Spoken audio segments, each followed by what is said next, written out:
And as you've been discussing today, much of the conduct that we're seeing, much of the hateful and biased rhetoric and activities that are happening out in the world, including here in Maine, as accurately described by your guests, often doesn't rise to the level of a hate crime because it is constitutionally protected speech and conduct.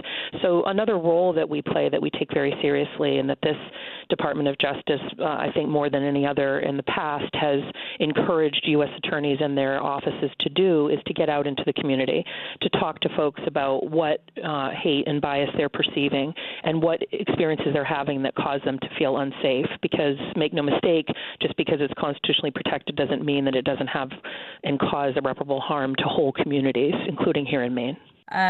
Crash, I wanted to circle back to you just because you've used a lot of terminology. You're immersed in this area, so you got, the names of the groups and also sort of some slang words. One of them is chuds. I think you've said that a couple times. I'm not sure our audience all know what that Yeah, I'm stands sorry for. about that. That's Chud, okay. Tell us about that. Chud, CHUD is the name of a movie from the 80s called Cannibalistic Humanoid Underground Dwellers, but it was like a horror movie. But in recent years, researchers and journalists who focus on the alt-right have kind of used that as a nickname for these far-right extremists because of the potential of being shadow banned by social media when you use the word Nazi a lot. So a lot of your journalism won't get out there if you're like Nazi, Nazi, Nazi.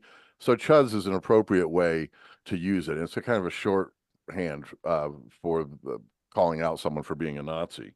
And I mean, I really appreciate what the U.S. Attorney was saying, but one thing I keep on thinking about is that this isn't a government solution, right? This is a community solution where that's how we get rid of these bad characters, is the community has to, make a strong stand because the statutes aren't there because of the freedom of speech issue.